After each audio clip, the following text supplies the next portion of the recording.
Hello hello. आवाज़ आ रही है ठीक ना?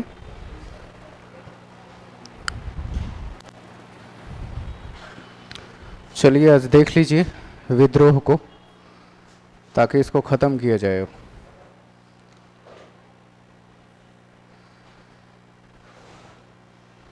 विद्रोह बीपीएससी का काफ़ी फेवरेट टॉपिक रहा है मॉडर्न में।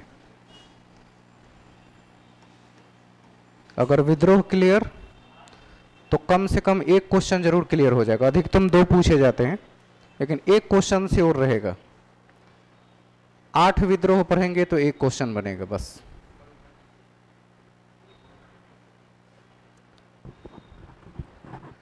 सन्यासी विद्रोह सबसे पहले देखते हैं। 1770 में अंग्रेजी सरकार की प्रशासनिक कमजोरियों के विरुद्ध बंगाल में शुरू हुआ था। सन्यासी विद्रोह के प्रमुख नेता कौन थे?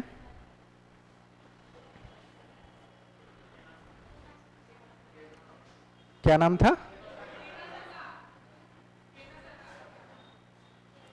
सरकार।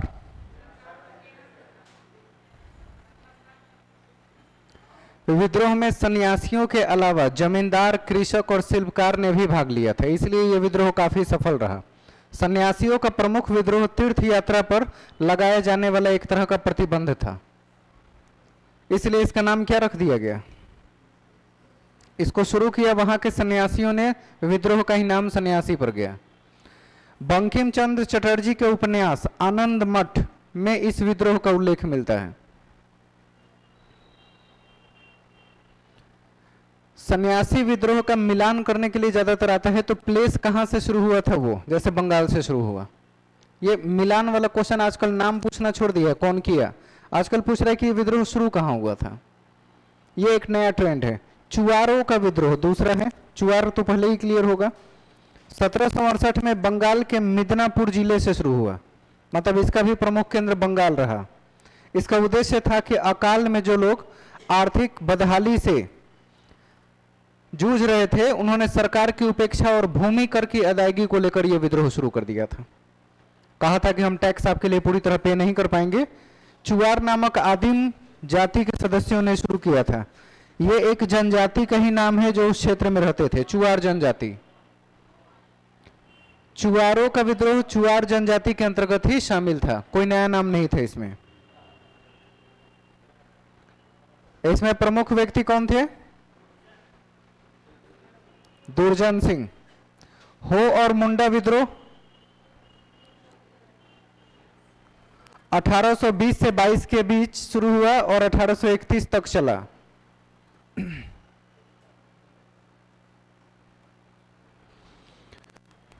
1820 से 1831 के बीच सेना और वहां के लोकल लोगों के बीच हुआ। ये दोनों जनजातियां कहां पाई जाती है?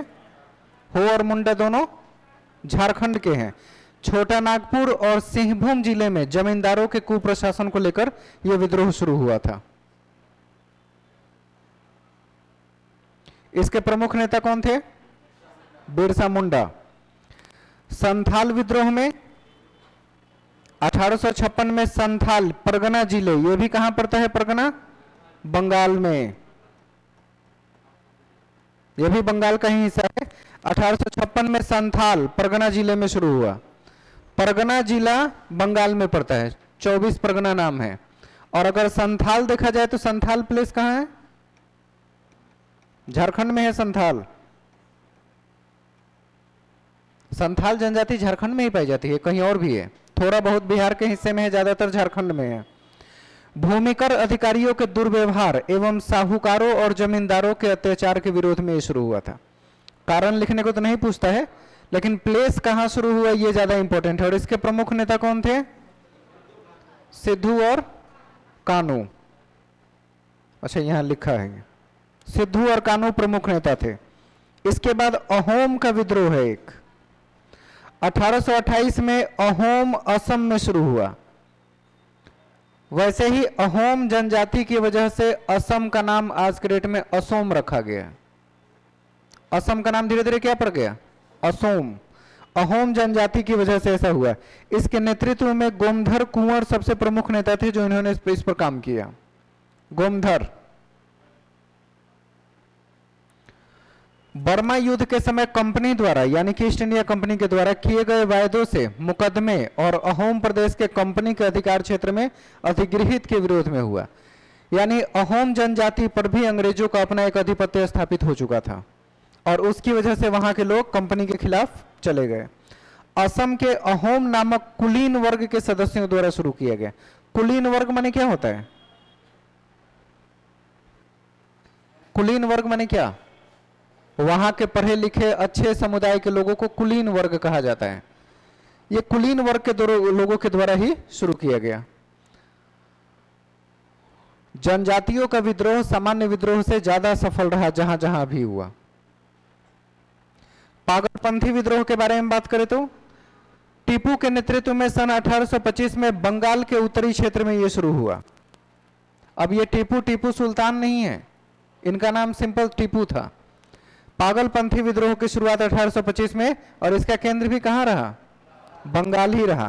जमींदारों के अत्याचारों के विरोध में यह काम शुरू किया गया और पागलपंथ नामक अर्ध धार्मिक संप्रदाय के सदस्यों द्वारा यह शुरू किया गया। बंगाल में था और इसके प्रमुख नेता टीपू। दो शब्द ध्यान में रखिएगा तो काम हो जाएगा। फराइजी विद्रोह बीपीएससी का सबसे फेवरेट क्वेश्चन है, हर 2 साल में रिपीट करता है। ये सब नाम आए ना आए ये जरूर आता है। फराइजी दादू मियां जो देख रहे हैं इसके नेतृत्व करता थे, इनका नाम था दादू मियां फराइजी विद्रोह के। सन 1857 में बंगाल के फरीदपुर क्षेत्र से यह युद्ध शुरू हुआ। मतलब विद्रोह का मैक्सिमम केंद्र कहां पे रहा? बंगाल। जमींदारों के अत्याचार के खिलाफ यह भी विरोध था और शरीयतुल्लाह के धार्मिक विचारों से प्रभावित जन समुदाय द्वारा शुरू किया गया। धार्मिक विचार एक वहां के क्या कहते हैं, पीर कहलाते हैं, शरीयतुल्लाह नाम था। इनके धार्मिक विचारों के आधार पर ही वहां विरोध करना लोगों ने शुरू किया और विरोध करने में सबसे प्रमुख नाम आता है दादू मियां का। तो फराइजी विद्रोह के नेता कौन थे? दादू मियां। कौन सा?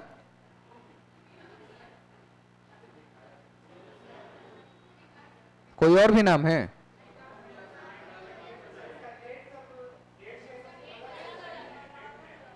$1857 1869 में था। 98 1898 अच्छा 38 में। एक मिनट हाँ सर,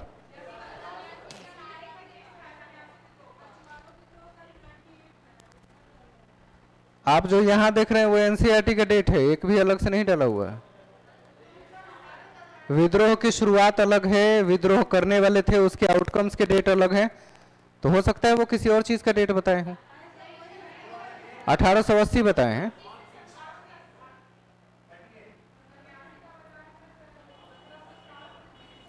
$1838 से 57 के बीच। एक आदमी बोलिए, एक आदमी बस। हाँ अब बताइए। यानी डेट मिसमैच हो रहा है।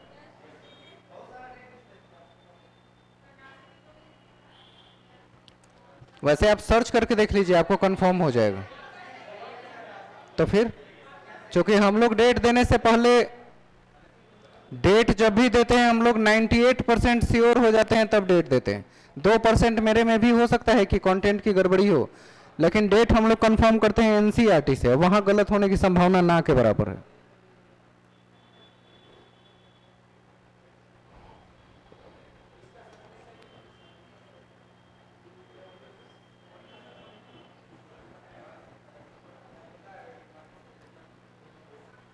चलिए आप अपना डेट छोड़ दीजिए अभी, इसको जरा सा हम करा के खत्म कर दें, फिर आप आगे देखिएगा। इतिहास में डेट का कंफ्यूजन पूरे पटना में है।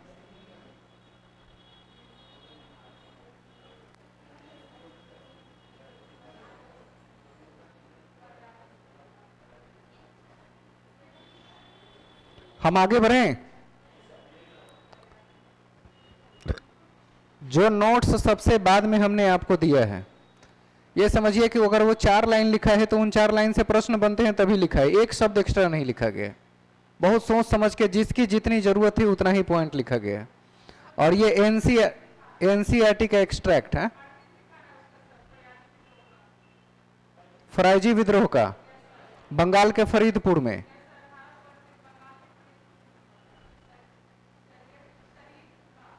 शरीयतुल्लाह डेट देखिए, आपका डेट ऐसे दिया हुआ है किताबों में 1838 से 1857 तक, बहुत लंबा चला था। कोई भी विद्रोह ये 2-4 साल नहीं चला था, बहुत लंबे दिन तक चला था। हाँ, शुरू हुआ लंबे समय तक चला, 10-10 साल 15-15 साल विद्रोह चले हैं, छोटा छोटा विद्रोह ने।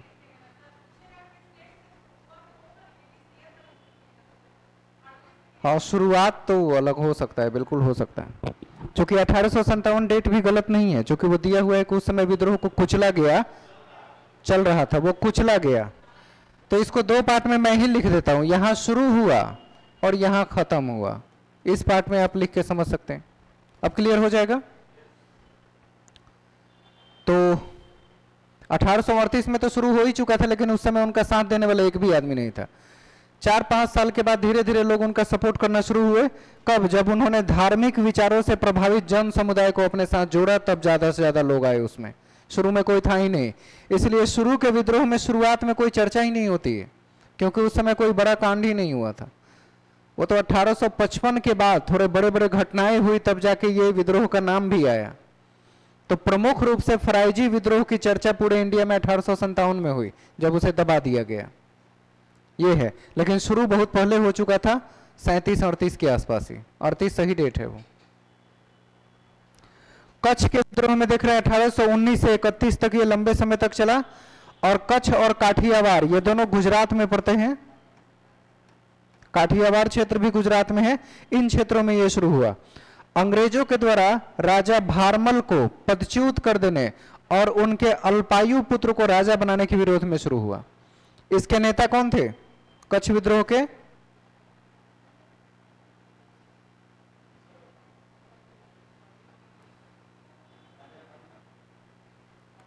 मर चुके थे, क्या करेंगे राजा बनके। राजा भारमल का जो सेनापति था वही इस युद्ध का प्रमुख था। सेनापति का नाम मुझे याद ही नहीं अभी। राजा भारमल का जो सेनापति था, अल्पायु पुत्र को राजा बनाने के लिए, वही सबसे पहले विरोध किया कि इतने छोटे बच्चे राजकाज के काम नहीं संभालेंगे। अंग्रेज उसे अपने हक में ले रहे थे, उसी के विरोध में वो खड़ा हो गया। बोला नहीं, राज को चलाने के लिए बहुत से लोग अभी हैं, सीनियर लोग मौजूद हैं। उसका नाम क्या था ध्यान नहीं आ रहा है, वैसे देख लीजिएगा एग्जैक्ट नाम क्या है। विद्रोह 1819 से 31 के बीच चला था ये कच्छ का विद्रोह। इसके बाद कुछ कृषक विद्रोह आ जाते हैं, जिसमें नाम है मिलान करने में काम आएंगे। बघेरा विद्रोह गुजरात के ओखा मंडल क्षेत्र में 1818 से 20 के बीच ये शुरू हुआ था। और ये भी ब्रिटिश के कुप्रशासन और बड़ौदा के गायकवाड़ों द्वारा अत्याचारपूर्ण टैक्स वसूली के विरोध में किया गया था बघेरा विद्रोह। और बघेरा विद्रोह शुरू किसने किया था? वहां के बघेरा नाम के जनजाति ने। बघेरा जनजाति का ही नाम है, प्लेस का भी नाम है। इसके बाद रामोजी या रामोसी, ये दोनों नाम आता है। रामोजी भी लिखा जाता है, रामोसी भी कहीं कहीं लिखा रहता है, इसको ज भी लिखा जाता है अंग्रेजी में। चित्तर सिंह के नेतृत्व में पश्चिमी घाट के क्षेत्र में 1822 से 1829 के बीच चला। पश्चिमी घाट कहां है?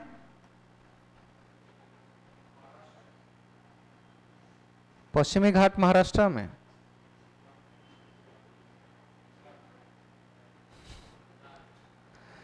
अरे साउथ के क्षेत्र से संबंधित है, तमिलनाडु। पश्चिम का मतलब ऐसे मत समझिए, तमिलनाडु के क्षेत्र से आते हैं पश्चिमी घाट वगैरह। ये तो हेरिटेज बन चुके हैं, बहुत लंबा से इसका पश्चिमी घाट का क्षेत्र काफी लंबा है और सबसे ज्यादा क्षेत्र तमिलनाडु में पड़ता है, उसके जंगलों में।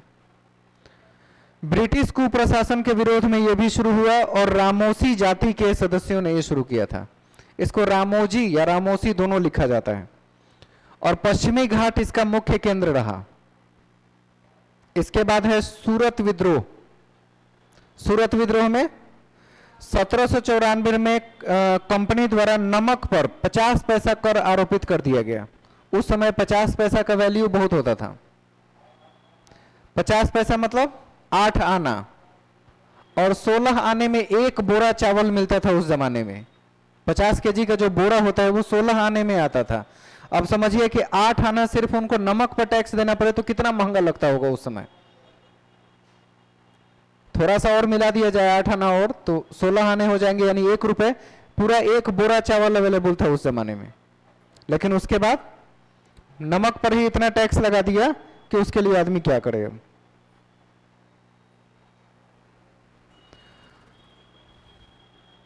और ये शुरू हुआ था सूरत के क्षेत्र में।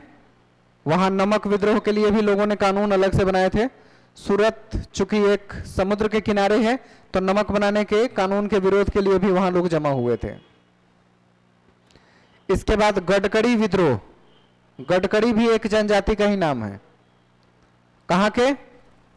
1844 में महाराष्ट्र में अंग्रेज प्रशासन के विरोध में शुरू हुआ और गडकरी जाति के लोगों ने ही इसे स्थापित किया था।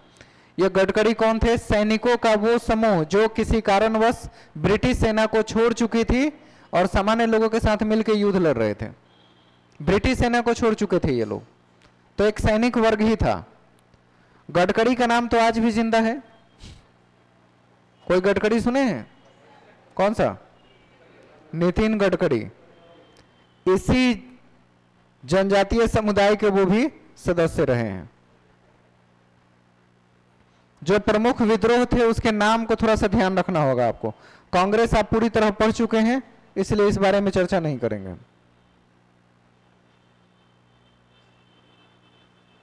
राष्ट्रीय आंदोलन आप देख ही चुके हैं सारा। गांधी युग देख चुके हैं।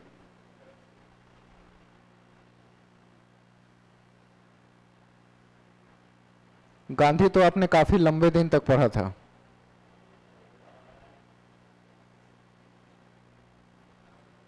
भारत के गवर्नर जनरल सब पढ़ चुके हैं। उसका नोट्स मैंने देखा था, वो था गवर्नर जनरल में सब एक ही साथ। इसमें भी है, हर गवर्नर जनरल के बारे में 2-3 लाइन जो बहुत जरूरी है। कुछ कमीशन के बारे में देख लीजिए। कमीशन की रिपोर्ट्स बनाने को लेकर क्वेश्चन जनरेट होते हैं। शिक्षा को लेकर कमीशन कब बना था? इतिहास से इसका क्वेश्चन रिलेट होगा, जो कि एजुकेशन का एग्जाम देने जा रहे हैं आप। हंटर कमीशन किससे संबंधित था? शिक्षा से। रेले कमीशन, सैडलर और सार्जेंट, ये सब का संबंध शिक्षा से। क्वेश्चन आएगा कि कौन सा शिक्षा से संबंधित नहीं है, तो अगर ये नाम ध्यान में रहेगा आपके तो काम आ जाएगा। मुद्रा से संबंधित कौन कौन से कमीशन आए थे? हर्शल, मैसफील्ड कमीशन, फाउलर और स्मिथ कमीशन। ये सब लोग मुद्रा से संबंधित लेखा जोखा यहां तैयार करके दिए। लोक सेवा आयोग, वैसे भारत में आईसीएस की शुरुआत करने के लिए जाना जाता है ना, तो आईसीएस को लोक सेवा कहा जाता है। एचिसन कमेटी ने 1886 में इसकी शुरुआत की थी, एचिसन कमेटी। उसके दूसरा नाम है स्लिंगटन कमेटी और उसके बाद है ली कमेटी। 3 लोगों ने लोक सेवा आयोग को लेकर काम किया था। सवाल यह भी पूछा जाता है कि लोक सेवा आयोग का कॉन्सेप्ट देने वाला कौन सा देश है? किस देश ने सबसे पहले लोक सेवा आयोग की शुरुआत की थी? चाइना, चीन, सही जवाब है। लोक सेवा आयोग की शुरुआत करने वाले देश का नाम है चाइना। वहां पे जो पद्धति चलती थी अधिकारियों को चुनने की, वही पद्धति भारत में भी लाई गई और उसे आईसीएस कहा गया।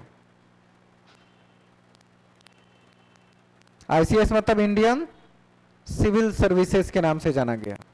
आज के डेट में उसे यूपीएससी कहते हैं।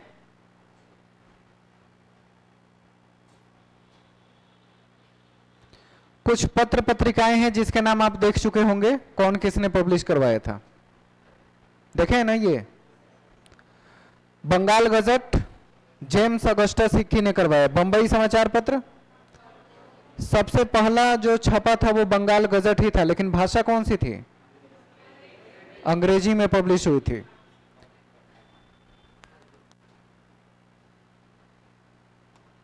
बंगाल गजट फर्स्ट था और दूसरी विशेषता इंग्लिश में था। ये पहली हिंदी समाचार पत्र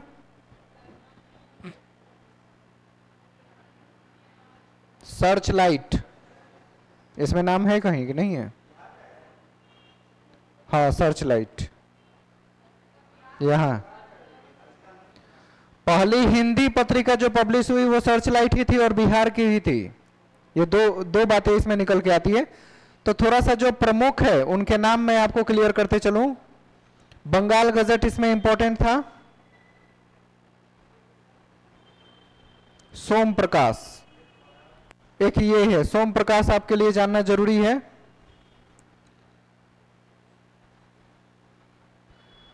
द हिंदू नाम से पत्रिका पब्लिश होती थी, उसे सिर्फ हिंदू कहा गया। वीर राघवाचारी बंधु ने मिलकर किया था। जो 3 नाम इसमें जरूरी है, बहुत ज्यादा इसमें मत देखिएगा। इसके बाद ये क्वेश्चन पहले भी आ चुका है, अल हिलाल पत्रिका किसने शुरू किया था? सर्च लाइट और दीन बंधु। हाँ, दीन बंधु पत्र की शुरुआत लोखंडे ने किया था। ये 2-3 नाम इधर ध्यान में रखिएगा, 3 उधर, उससे ज्यादा आपको पत्र की जरूरत नहीं है तो बहुत सारे, लेकिन वो आपके काम नहीं आएंगे। पत्र से एक प्रश्न बनते हैं, ये अभी तक सिलेबस से बाहर की चीज थी।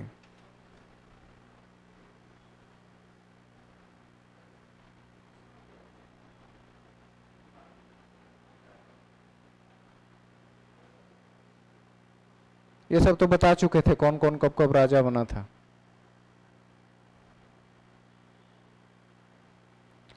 नवाबों का क्रम आपसे पूछा जा सकता है। ये युद्ध वगैरह के बारे में देख चुके थे ना कि बाकी है? ये कर्नाटक युद्ध के बारे में तो पिछले वाले में ही था सेशन में। कर्नाटक युद्ध भारत से नहीं था, ये पहले जानने की जरूरत है। कर्नाटक युद्ध में कौन कौन लोग थे? ब्रिटिश और फ्रांसीसी, लेकिन आधा से ज्यादा लोग यही समझते हैं कि उसमें कर्नाटक का राजा शामिल था। कर्नाटक युद्ध में नहीं था, इंडियन कोई नहीं था उसमें। कर्नाटक युद्ध ब्रिटिश और फ्रांसीसियों के बीच शुरू हुआ था और इसका प्रमुख कारण था औपनिवेशिक और व्यापारिक प्रतिद्वंदिता। मतलब दोनों देश चाहते थे कि भारत पर अपना उपनिवेश स्थापित करे और व्यापार का केंद्र शुरू करे। प्रथम कर्नाटक युद्ध 1746 से 48 के बीच रहा, 2 साल तक लगातार चला। कारण क्या था? ऑस्ट्रिया के उत्तराधिकार के युद्ध का विस्तार करने के लिए शुरू हुआ। इसका जो त्वरित कारण माना जाता है, उस समय का प्रमुख कारण उत्तराधिकार की लड़ाई को लेकर यह शुरू हुआ था ऑस्ट्रिया से। और बार्नेट के अधीन ब्रिटिश नौसेना का फ्रांसीसी बेड़े पर अधिकार हो गया। यानी अंग्रेज लोगों ने फ्रांसीसी के एक जहाज पर अधिकार कर लिया, वहीं से यह मामला तुल ले लिया है। फ्रांसीसी सेना और कर्नाटक के नवाब अनवरुद्दीन के सेंट टोमे का युद्ध हुआ। अनवरुद्दीन, सेंट टोमे के युद्ध के नाम से पूछा जाता है, किसे जाना जाता है? तो फ्रांसीसी और अनवरुद्दीन कर्नाटक के नवाब के बीच हुआ था। डुप्ले, जो कि एक गवर्नर था, फ्रांसीसी गवर्नर, 1746 में मद्रास पर आकर अधिकार कर लिया। मद्रास के क्षेत्र पर अपना अधिकार जमाया। और यह क्वेश्चन आ भी चुका है शायद आपको। शापेल की संधि, इसको ई ला शापेल कहा जाता है। इला शापेल की संधि के बाद यह युद्ध समाप्त हुआ। प्रथम कर्नाटक युद्ध के समाप्ति का प्रमुख कारण किस संधि के कारण? तो ई ला शापेल, या सिर्फ शापेल लिखा रहे तभी समझ जाना है। इसी संधि के तहत हुआ, जिसमें यूरोप में ऑस्ट्रिया के उत्तराधिकार का युद्ध समाप्त हो गया और एक वहां का उत्तराधिकारी चुन लिया गया। तो संघर्ष वहां समाप्त, तो भारत में भी समाप्त हो गया। किस संधि के तहत हुआ, यह प्रश्न इंपॉर्टेंट रहता है कि प्रथम कर्नाटक युद्ध किस संधि के तहत समाप्त किया गया था। दूसरा कर्नाटक युद्ध उसके तुरंत बाद 48 में खत्म हुआ, फिर 49 में शुरू हो गया। 1749 से 1754 तक ये चला। कर्नाटक और हैदराबाद के उत्तराधिकार के क्षेत्र के लिए शुरू हो चुका। दोनों आपस में लड़ने शुरू किए। हैदराबाद के मुजफ्फर जंग, नासिर जंग का पिछले दिन चर्चा आया था, तो मैंने बताया था कि मुजफ्फर जंग प्रमुख उस समय उनके बड़े भाई थे और वही वहां के राजा थे। नाम है मुजफ्फर जंग। इसको फ्रांसीसियों तथा अंग्रेजों का समर्थन मिल गया। तो जब मुजफ्फर जंग को समर्थन मिल गया तो उसने कर्नाटक के राजा पर क्या किया? वहां के लोगों पर आधिपत्य जमा लिया, क्योंकि उसको किसका सपोर्ट मिल गया? फ्रांसीसी और अंग्रेज दोनों का समर्थन मिला। कर्नाटक के चंदा साहब अनवरुद्दीन खत्म हो गया तो कौन बने? चंदा साहब कर्नाटक के नवाब, एवं नासिर जंग का समर्थन प्राप्त था इनको। नासिर जंग कौन था? मुजफ्फर जंग का भाई। चंदा साहब जो कि कर्नाटक के थे, उसे मुजफ्फर जंग के भाई नासिर जंग का समर्थन मिला और ये दोनों हैदराबाद की तरफ बढ़ पड़े कि मैं हैदराबाद पर कब्जा कर लूं। 1751 में दलाइव का फ्रांसीसियों को पराजय कर अर्कॉट पर अधिकार कर लिया गया। अर्कॉट उस समय के उस क्षेत्र का विशेष नाम है दलाइव। ये उस समय गवर्नर के रूप में, या ये क्या बोलते हैं उसको, सेना प्रमुख को सेनापति, सेनापति के रूप में दलाइव था फ्रांसीसियों की तरफ से। और इसने फ्रांसीसियों को मतलब उस तरफ आके युद्ध में फ्रांसीसियों को पराजित करके अर्कॉट नामक क्षेत्र पर अधिकार कर लिया। ये अर्कॉट का क्वेश्चन आपके टेस्ट में भी 2 बार देखने को मिला। अर्कॉट नाम सुने ना उसमें, ये इसी कर्नाटक युद्ध से संबंधित था। वीचिन्नापल्ली में फ्रांसीसियों की हार के फलस्वरूप डुप्ले की फ्रांस वापसी हो गई। डुप्ले जो कि गवर्नर था, उसकी वापसी फ्रांस हो गई क्योंकि जब से वो आया था एक भी युद्ध जीत नहीं पाया था। लोगों ने उसको वापस भेज दिया डुप्ले को। इसके बाद तीसरा शुरू होगा, कर्नाटक युद्ध में तीसरा नाम 1758 से 63, यही आखिरी था। इसके बाद फ्रांसीसियों का बोरिया बिस्तरा बंध गया, वो यहां से निकल लिए हमेशा के लिए। तृतीय कर्नाटक युद्ध 58 से 63 के बीच। ऑस्ट्रिया एवं प्रशा में 1756 में प्रारंभ युद्ध का विस्तार हुआ। प्रशा कहां पड़ता है? जर्मनी में है प्रशा। ऑस्ट्रिया और प्रशा दोनों में 1756 में प्रारंभ हुआ ये युद्ध। ये भी किस चीज के लिए था? उत्तराधिकार के लिए। एक दूसरे से लड़ रहे थे कि वहां के क्षेत्र का राजा मैं बनूं। 1757 में क्लाइव तथा वाटसन का बंगाल स्थित फ्रांसीसी बस्ती, जिसे चंद्रगिरी के नाम से जाना जाता था, उस बस्ती पर कब्जा कर लिया। किसने?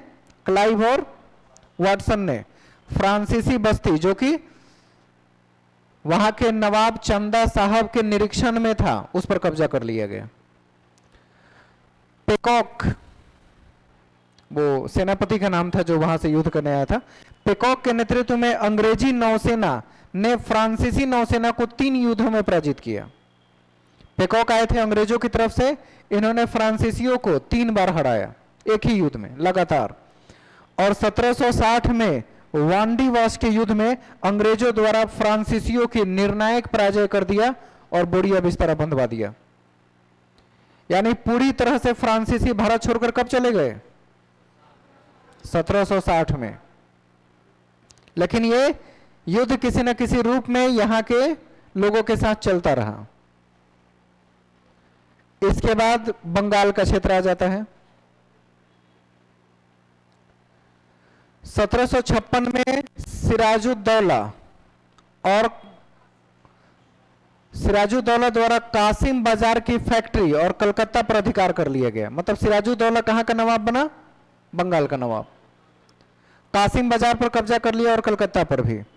1756 में ब्लैक होल ट्रेजेडी में 146 अंग्रेज बंदियों में से 123 की मृत्यु हो गई। हुआ क्या था? एक छोटे से कमरे में उतने अंग्रेजों को कोच कोच के भर दिया था किसी ने बोरी की तरह, और वो दम घुटने की वजह से मर गए। कितने लोग बचे? 146 में से 123 मर गए, तो सिर्फ 23 लोग बचे थे, वो भी अधमरे हालत में। उनकी सांसें मतलब क्या कहते हैं, दिल धड़क रहा था, बाकी सांस वास सब बंद था। ऐसा लग रहा था कि थोड़ी देर में वो सब भी मर जाते। तो इसे ब्लैक होल ट्रेजेडी के नाम से जाना जाता है। काफी खतरनाक था वो दिन।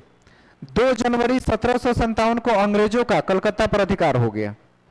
मतलब अंग्रेज धीरे धीरे पहुंच गए। 9 फरवरी 1757 को नवाब सिराजुद्दौला और नवाब अली नगर की संधि हुई। मार्च 1757 में अंग्रेजों का चंद्रनगर पर अधिकार हो गया। चंद्रनगर जो कि एक बस्ती बसा हुआ था, उस पर अंग्रेजों ने आके कब्जा कर लिया, जिस पर पहले फ्रांसीसियों का कब्जा था। 23 जून 1757 को प्लासी का युद्ध मीर मरान द्वारा सिराजुद्दौला की हत्या और मीर जाफर को नवाब घोषित कर दिया गया। मीर मरान और मीर जाफर, ये जो 2 नाम हैं प्रमुख है।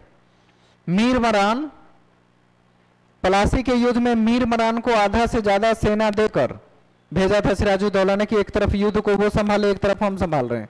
वो जाके पूरी तरह अंग्रेजों के साथ मिल गया, क्योंकि मीर जाफर ने पहले से ही सेटिंग करके रखा हुआ था कि सब चीज कैसे काम करनी है। मीर जाफर को नवाब बनना था, उसने सिराजुद्दौला को धोखा दिया, नवाब बना अंग्रेजों के साथ मिलके। लेकिन मीर जाफर को डायरेक्ट नहीं बनाया गया, कुछ समय के लिए मीर मरान बना रहा। अंग्रेजों के साथ साठगांठ किसने की पहले? ये मीर मरान, इसके बेटे का नाम है मीर जाफर। अब मीर जाफर ने अंग्रेजों के साथ संपर्क करके पिता की हत्या करवा दी, मतलब कि गद्दी ना सिराजुद्दौला को मिला न मीर मरान को मिला। दोनों दोस्त थे, इन दोनों में से किसी को गद्दी नहीं मिली। तीसरे ने हथिया लिया अंग्रेजों के साथ होकर, और वो भी ज्यादा दिन तक नहीं रहा। मीर जाफर भी ज्यादा दिन तक नहीं रहा। मीर मरान आया, उसको उलट के मीर जाफर आया, फिर मीर जाफर को हटा के कुछ समय के लिए मीर मरान आया, उसके बाद उसकी हत्या हो गई। मतलब गद्दी के लिए लोग कुछ भी हद तक जाने को तैयार थे, रिश्ते मायने नहीं रखते, बेटा है, बाप है, दोस्त है, कोई मतलब नहीं था। अंग्रेजों को 24 परगना की जमींदारी भी मिल गई। 24 परगना जिला का नाम है जो बंगाल में है। 24 परगना, इसकी जमींदारी बंगाल में पूरी तरह किसको दे दी गई? अंग्रेजों को। काफी विकसित क्षेत्र था 24 परगना हर लिहाज से। अभी यहां देखेंगे इसके बाद बंगालों की अपनी पूरी श्रेणी।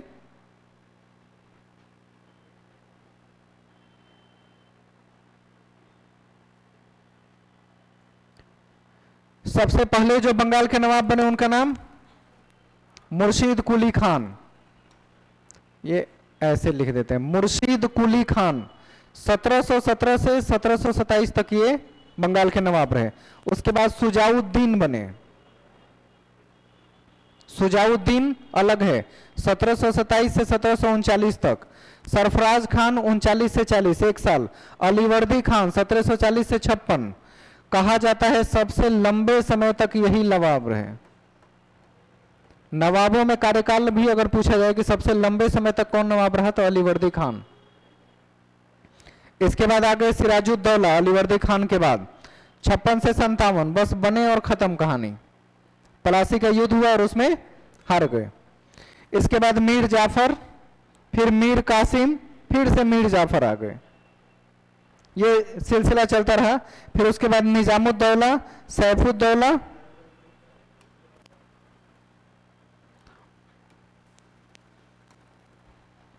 और उसके बाद है मुबारकुद्दौला 70 से 1775 तक। उसके बाद संधि के तहत इन सब की नवाबी छीन ली गई, खत्म हो गए, कोई नवाब नहीं रहा, और ये पूरी तरह अंग्रेजों के कब्जे में आ चुका। तो सबसे लंबे समय तक नवाब कौन रहा? अलीवर्दी खान। पहला नवाब कौन था? मुर्शीद कुली खान। और सिराजुद्दौला का काल 1756 से 57। 2-3 नाम ही जरूरी है, इससे ज्यादा नाम की आपको जरूरत नहीं पड़ेगी।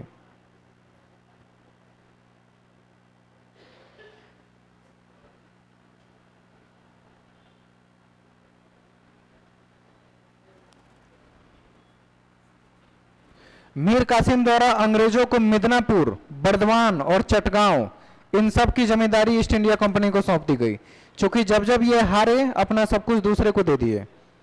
मीर कासिम द्वारा राजधानी मुर्शिदाबाद से मुंगेर स्थानांतरित कर दिया गया, यानी बंगाल से राजधानी स्थापित करके कहां ला दिया? बिहार में मुंगेर पहुंच गई है। 22 अक्टूबर 1764 को बक्सर का युद्ध हुआ। इसमें अवध के नवाब सुजाउद्दौला, मुगल में शाह आलम द्वितीय तथा मीर कासिम हेक्टर मुनरो द्वारा पराजित हुए। मीर कासिम, सुजाउद्दौला और शाह आलम द्वितीय, इन तीनों के कंबाइंड युद्ध में 22 अक्टूबर 1764 को बक्सर का युद्ध हुआ और इसमें ये तीनों हारे गए। अंग्रेजों की तरफ से कौन था? Hector Munro. 12 अगस्त 1765 को सम्राट द्वारा बिहार, बंगाल एवं उड़ीसा की दीवानी अंग्रेजों को प्रदान कर दी गई और बंगाल में द्वैध शासन लागू हो गया। फिर से ये खतरनाक दिन। 12 अगस्त 1765 द्वैध शासन बंगाल में लागू हो गया और बिहार, बंगाल और उड़ीसा तीनों की दीवानी अंग्रेजों को सौंप दी गई। दीवानी माने कर वसूली का काम, इनके बीच प्लानिंग करने का काम, सारे काम अंग्रेजों के जिम्मे आ गए और इन तीनों के नवाबों को फ्री कर दिया गया। नवाब को बस पेंशन दिया जाता था सालाना कि ये पेंशन लीजिए, घर पे खाइए पीजिए मस्त रहिए, बाकी सारा काम आपका हम करेंगे।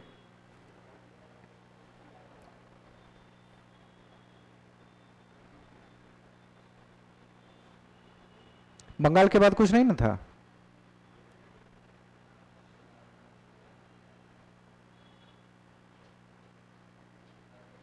चलिए ये भी फाइनल हो ही गया। बक्सर का युद्ध का डेट टाइम सब याद रखिएगा, ये जरूर पूछेगा एग्जाम में। कौन कौन लोग थे और उसकी एग्जैक्ट डेट क्या थी। 22 अक्टूबर 1764, ये डेट एकदम एग्जैक्ट ध्यान में रखिएगा, क्योंकि बिहार से कनेक्टेड है और ये क्वेश्चन जरूर बनेगा। एग्जाम्स में ये सब दिखाई देंगे आपको।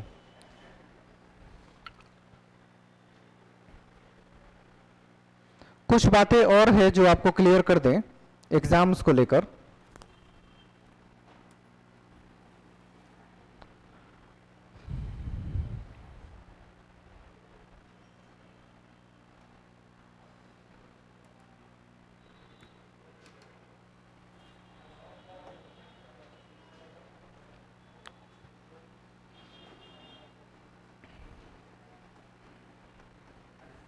एससीईआरटी वाले जो बुक्स या नोट्स हैं उसको देख चुके हैं सब लोग।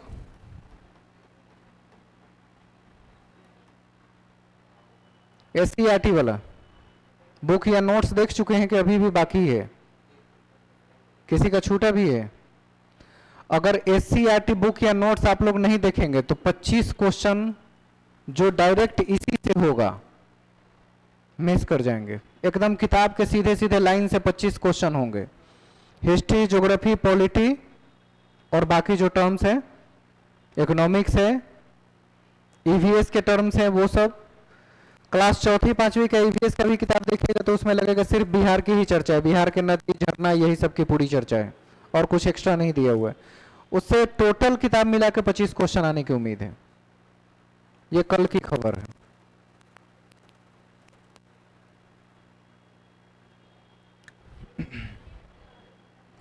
8 तक का मैक्सिमम, 8 से ऊपर की एनसीईआरटी आपको नहीं देखनी है। एससीईआरटी 25 क्वेश्चन आप इससे कवर कर लेंगे। अगर इसको अभी भी मौका है एक बार पूरा का पूरा देख जाइए, सारी चीज सब मौजूद है, नोट्स के रूप में भी है, बुक्स के रूप में भी है। बहुत सारे लोगों ने तो देखा एससीईआरटी की किताब ही ले लिया, पढ़ रहे हैं, वो भी अच्छी चीज है, आप लेके पढ़ कर सकते हैं। वो सारी चीजें आपको एक एक करके उसमें मिल जाएंगी और इससे 25 क्वेश्चन होगा, थोड़ा सा नहीं है, अच्छा खासा एरिया है जीके जीएस में।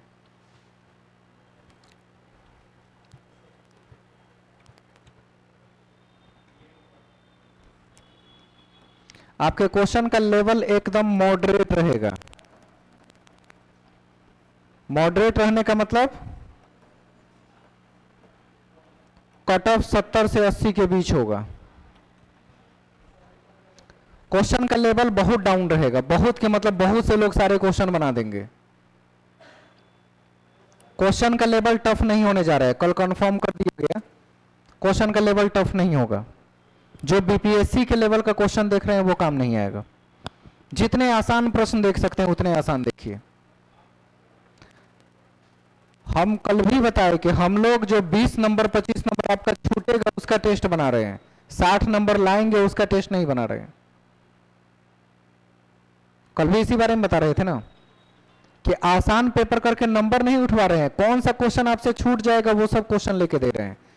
अगर उतना भी करके जाइएगा तो जो आपका लेवल है उतना टच हो जाएगा आखिरी तक, और 1-2 नंबर से मेरिट घटता और बढ़ता है टफ क्वेश्चन की वजह से।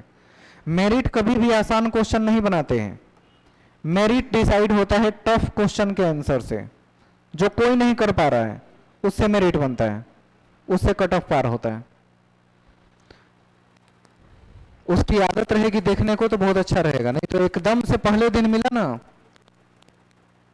सबके लिए कल परसों भी बताया था कि 50 नंबर 60 नंबर तक पहुंचना बहुत आसान लगेगा, लेकिन 60 से 65 नहीं जाएगा, जीके जीएस में। 60 से 65 जाने के लिए 2-2 3-3 महीना पढ़ना पड़ता है। 60 तक सब लोग पहुंच जाएंगे, एवरेज स्कोर रहेगा 60। लेकिन जो 65 करेंगे 70 करेंगे उनके रिजल्ट हो जाएंगे। बहुत से लोग टफ क्वेश्चन देख के छोड़ देंगे, लेकिन आप जो देखने की आदत के साथ जा रहे हैं वो आपको फायदा करेगा, नुकसान नहीं होगा। एक चीज जो आपके दिल में बैठ गया ना वो है डर।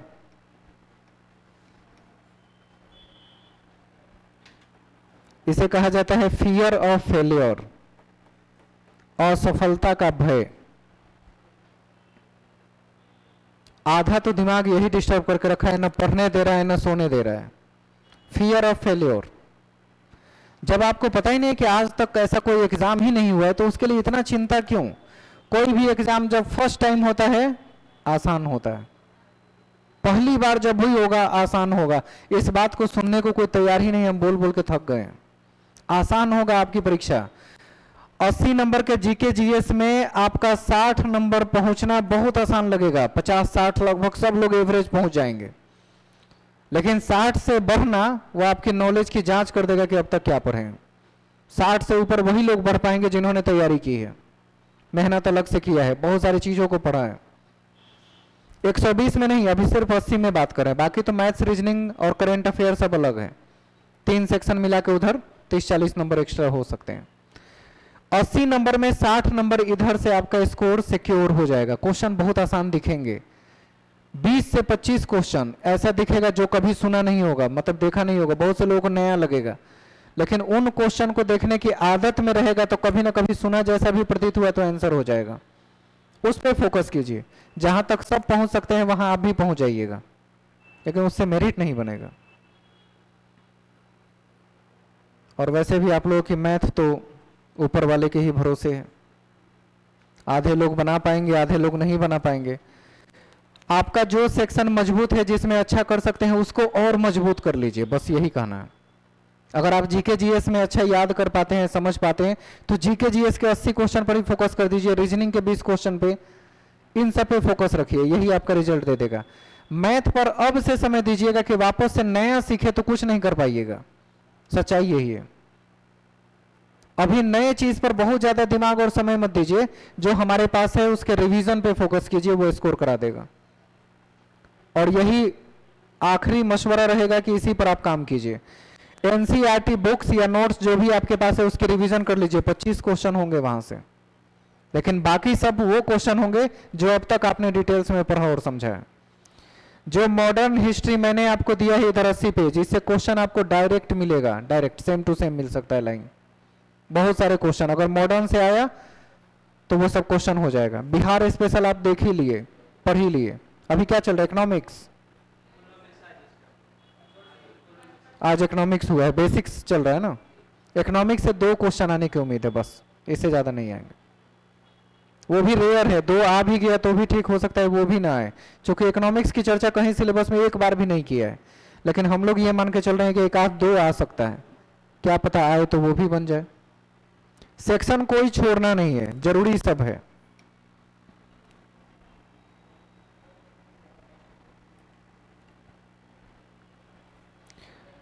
टेस्ट के स्कोर पे फोकस मत कीजिए, अभी वो कोई मायने नहीं रखता कि स्कोर आप क्या ला रहे हैं।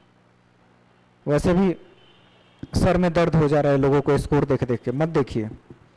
और असफलता का भाव दिल दिमाग से निकाल दीजिए। आप सोचने लगेंगे कि आप सफल होंगे तो गारंटी ले लीजिए आप अपने आप के बारे में कि आप सफल हो जाएंगे। पहले आप सोचना तो शुरू कीजिए।